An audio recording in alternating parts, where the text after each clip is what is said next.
Sacred Heart is proud to sponsor Pensacola Histories in recognition of the Daughters of Charity who brought their mission of care to Pensacola over 90 years ago.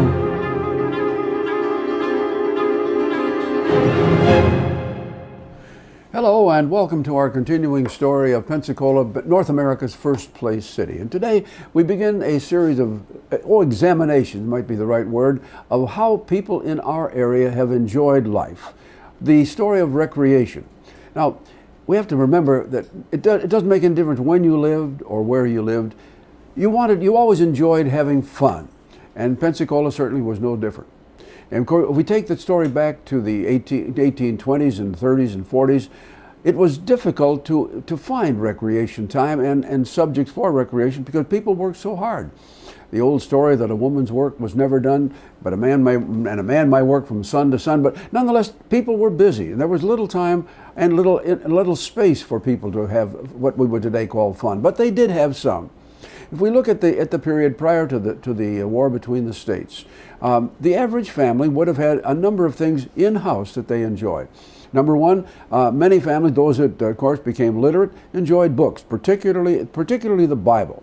They enjoyed card games. They enjoyed the first of what we today call board games. And of course, periodically, churches and others gathered people together for either church revivals or for just plain fun, for socializing or for dancing. And music became a part of this too. Not large formal groups, but the fiddler, the drummer, and this sort of thing. People who enjoyed playing the harmonica, the Jew's harp. They brought things together and had fun doing this.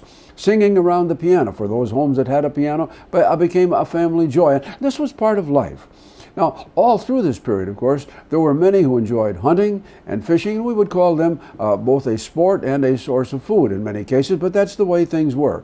And if we look at some of the ordinances that were passed by the early city councils, we found that they were concerned about keeping order when people enjoyed the opportunity to play in a billiard hall or to play what they called faro.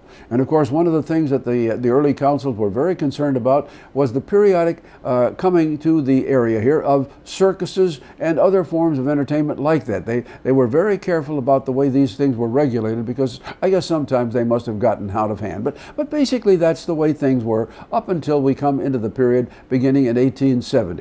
And of course, as the 1870s began and we began to enjoy the fruits of the lumbering era and commercial fishing and naval stores and all that, people began to make money, and while they still worked very long hours, they had resources with which to enjoy some of what they had made. And we get into the 1870s, and you begin to see men in particular finding outdoor or out-of-home entertainment and enjoyment in what we would today call lodges or social organizations. It was then, for example, that people began to enjoy it, to become part of the Masonic order, to the Knights of Columbus, to the Knights of Pythias, to the Elks. And when by the time we get into the early 1880s, the men of greater success formed the first what we would call a gentleman's club. This became the Osceola Club, and Osceola was a very posh arrangement. After a few years, it was located in the Blunt Building, in the Brent Building, a beautiful place where people could go, and it was a very exclusive club because the ladies were invited there only once a year, and that was usually for some form of Christmas social. So as we move into the 1880s, the idea of books and games and this sort of thing and dancing became broadened out just a little bit, and then in 1885, of course, the first great breakthrough occurred, and this was the opening of the Pensacola Opera House. And looking back well over 120 years, we have to recognize what a tremendous change the Opera House made here. Now, the Sullivan brothers who built it were wise enough to recognize that in places like Chicago, New York, Philadelphia, there were businesses being created that put together regular tours of artistic talent. And these people were, of course, now we had a railroad in Pensacola, they could arrive here regularly, and all sorts of things, anything from a minstrel show to a play, to acts, to presentations even by the John Philip Sousa Band. All of these things were exciting entertainment, and of course now people had the money money, and because they did, they began to come downtown, enjoy the theatricals 2-3 times a week, because the bill of fare often changed that frequently.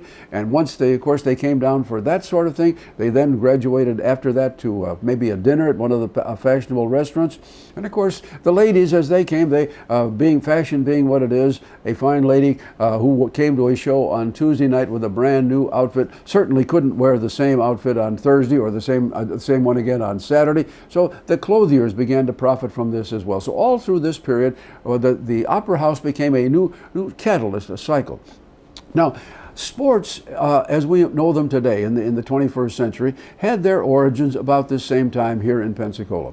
We have a record, for example, of football being played in the park nearby on Thanksgiving Day between a group of fashionable young men from Pensacola and a similar group from Mobile. They played out there, apparently drew a nice crowd, had a good time, and of course the rules were quite different then, the game having just been in force at the college level for just a few years.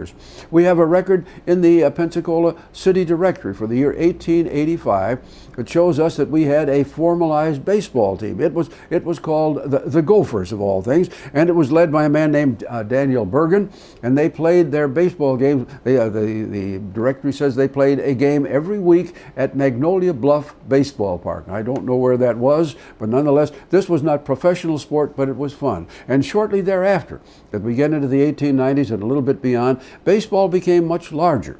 And as a result of that, many of the lumber mills and places like the railroad began to sponsor baseball teams, and these teams would play one another locally, and of course they would occasionally play teams from Mobile or even from Birmingham. So that form of sport began to proceed as well.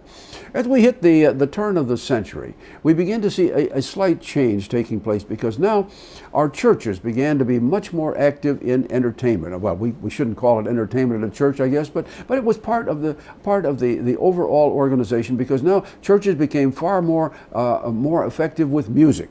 You began to see some of the newer churches, particularly as they built new sanctuaries, equipping them with better sound equipment, and also with in some cases a fine organ, and consequently the church music became a source of pride. And as that developed, of course the women of the church began to be much more interested also in providing certain forms of entertainment for the children of the church, and also they moved out into what we would describe as local church missions, where they were providing this sort of entertainment for young children whom the ladies hoped would come into the church, attend Sunday school and the like. And that was beginning very nicely.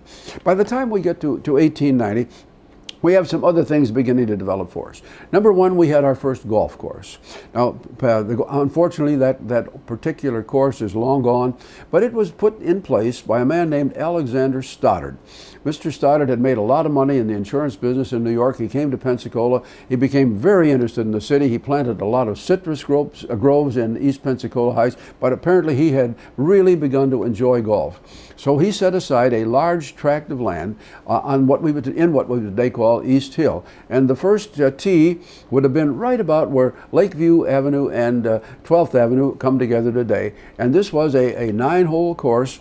We don't know much more about it because it apparently did not last very long, because when Stoddard had some other difficulties along the way, that land was taken over for residential development, and consequently this went out of business. But golf itself had a resurrection, if you will, just a few years later, early into the 20th century, when a group of fashionable businessmen organized the first stage of the Pensacola Country Club right on the waterfront. They had purchased the former mansion of the industrialist Mr. James Kaiser. The Kaiser mansion remained there as the clubhouse, and Leonard Hilton Green and others put together the first 9 holes of that course.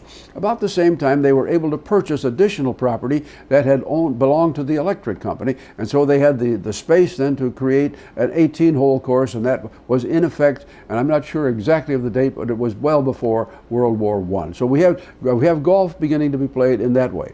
Well, about the same time, or just early in the century, we find the workings now of the Pensacola Yacht Club. Now, the Yacht Club was a little bit of a gypsy for a time. They moved their headquarters from here to there to the other place.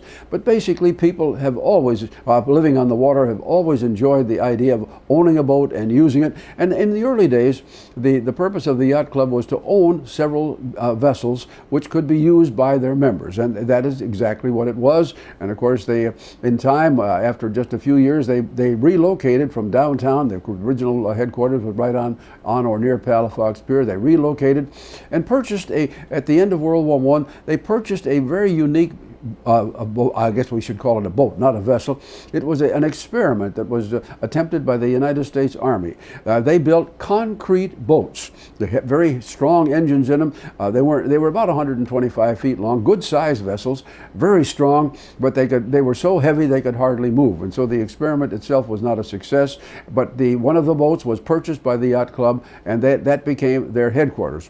By the way, just incidentally, a second one of those vessels still exists. It is owned by a Brown Marine Company, is used as a kind of a game room or place for them on Bayou Chico. So someday, if we were over in that area, you might enjoy seeing what a unique vessel this was. Well, as we move into the early part of the 20th century, the next thing that really became popular locally in terms of recreation was bicycling. The bicycle, of course, it had been around ever since the 1840s. The first ones, you didn't pedal in the normal sense. You pushed them with your feet. But by the time you got into the 1880s, both the mechanism was changing and improving, and then of course the kind of wheels and tires they were able to employ. And down on near the waterfront, a company by the name of King and Runyon went into the bicycle business. And they sold all manner of vehicles, both for men and for women. They were the repair shop. They took care of the fixing wheels. And just as an incidental to that, wasn't too many years later, then a man whom we recognize and revere as our local historical icon, Tom Wentworth. He also went into the bicycle business. He sold and repaired bicycles over in East Hill. Well, as we move into the early part of the 20th century, new things begin to appear for us. First of all, we find here in 1903 the establishment of the YMCA. And the YMCA was, of course, dedicated to all sorts of physical fitness and good training in the Christian values, but they also began two other programs almost at once. One of these was a program to teach people how to swim, and for that they used facilities on what we today call Bayview Park, had a beautiful little setup for that, and they had all sorts of young men who provided teaching background and experience particularly for young people. YMCA, within a couple of years, also got into the era of teaching people boxing, and that became very, very effective here. And that YMCA boxing would be a high point when we finally built the bridge across Pensacola Bay and onto another bridge to Santa Rosa Island, and weekly boxing matches sponsored by the Y, of course, became very effective there. As we move a little bit further just into the 20th century, another thing that came upon the scene then, and we marked this in the year 1900, was Mardi Gras. Now, we had a Mardi Gras attempt in Pensacola in the mid-1870s. It tried for a year or so. It just didn't work at that time. But in 1900, a group of local men, led by the man who would, for a long time at least, was our tax collector, a man named Albert D'Alembert, and the Mardi Gras Association was created. The idea having something to recognize the change of seasons and also the coming of Lent. And the Mardi Gras began downtown, was very successful. It moved on, and with the exception of 2 years during the war and 1 year when there were financial difficulties in the 1920s, it continued on very successfully until we reached the Depression. And then, of course, the Mardi Gras became a casualty of the Depression, as did so many other things. Well, by the time we reached the early part of the 20th century, we begin to see something brand new beginning to come in terms of entertainment, and that was motion picture houses. We had very quickly, early in the century, we had the Ices, the Rex, and then the Florida, and of course, a little later in another episode, we're going to talk about the effects here when Julian Sanger came to Pensacola and built the Sanger Theater, one of our true icons.